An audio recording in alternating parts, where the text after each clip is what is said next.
powerful weapon in modern history is not a missile. It does not explode. It does not make noise. It does not leave smoke in the sky. Yet entire nations collapse when it moves. Because this weapon is a currency, and its name is the dollar. In 1944, while World War II was still raging, representatives from 44 nations gathered at a quiet hotel in Bretton Woods, New Hampshire. The war had not yet ended, but everyone in that room knew what the real question was. Not who would win the war, but who would control the world after it. Europe was in ruins. Britain was bankrupt. France was shattered.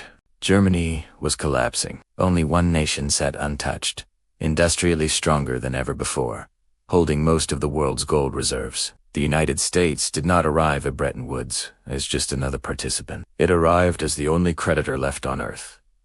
The American negotiators came with a plan that seemed simple and reasonable. They proposed a new global financial system that would prevent the chaos that had followed. World War I currencies would no longer float wildly. Exchange rates would be fixed. Trade would be stable.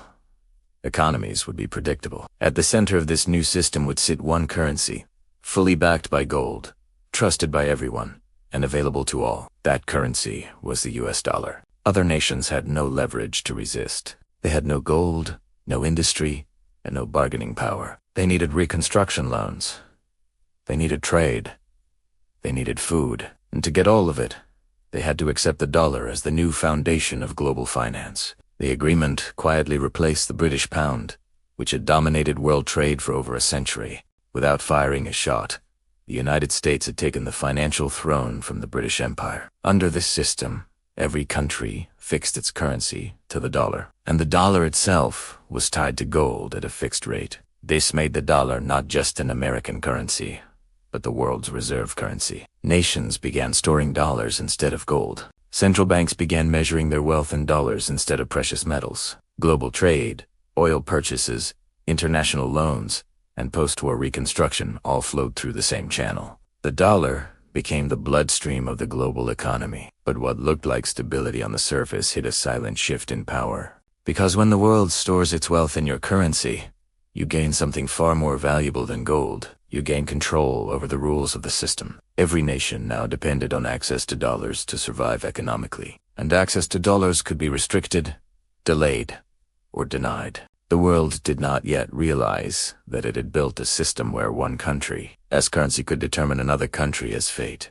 For the first 2 decades after Bretton Woods, the system worked smoothly.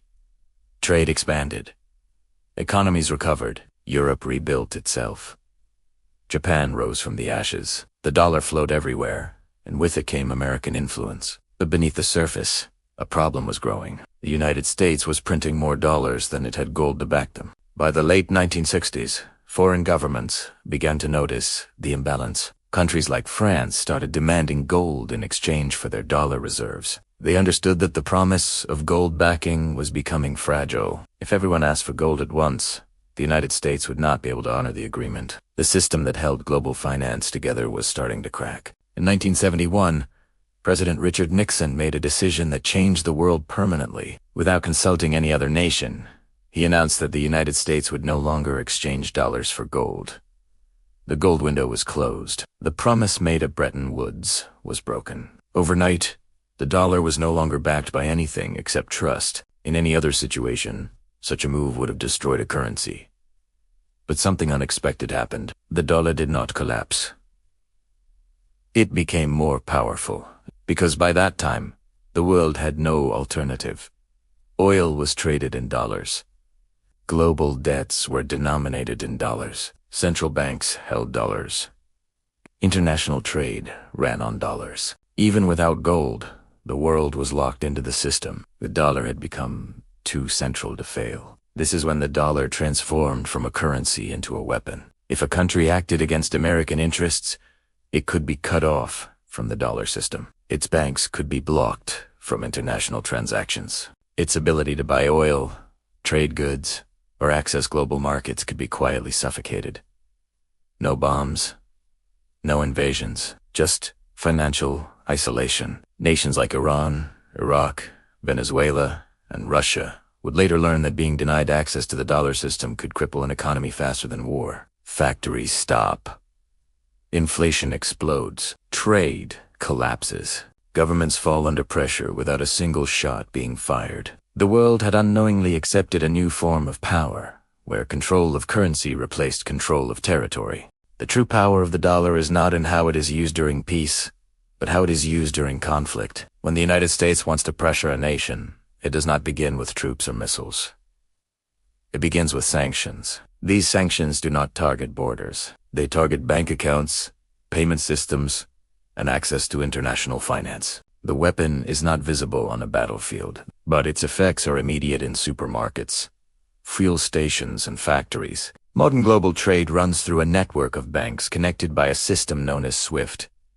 This system allows money to move across borders in seconds. When a country is removed from this system, it is like cutting off oxygen. Its banks cannot send or receive payments. Businesses cannot import raw materials. Citizens cannot easily access foreign currency. The economy begins to suffocate quietly. This is what happened to Iran. When sanctions restricted its access to the dollar system, its currency collapsed. Inflation surged. Everyday goods became unaffordable. The pressure did not come from bombs falling from the sky, but from numbers disappearing from bank screens. The same strategy was used against Venezuela. Oil reserves remained underground, but without access to dollars and global banking, the country could not sell them effectively. The result was economic paralysis. Even major powers are not immune. When Russia faced sanctions that targeted its dollar reserves and banking access, the shockwaves were felt instantly. Foreign reserves were frozen. International trade became complicated. The message was clear. Access to the dollar system could be turned off like a switch. This kind of power did not exist in previous centuries. Empires once needed armies to enforce their will. Now, control over financial networks achieves the same result with far less cost. The dollar does not conquer territory. It controls participation. Nations are free to exist, but not free to operate outside the system without consequences. Countries around the world began to realize that this dependency was dangerous. China, Russia, and others started searching for alternatives. They experimented with trading in local currencies. They increased gold reserves. They built new payment networks. But escaping the dollar is not simple. Decades of global trade, contracts, and financial habits have built a web that is difficult to untangle. The world discovered that it had built a financial structure where one currency sat at the center of everything, and that center could apply pressure silently, precisely, and effectively.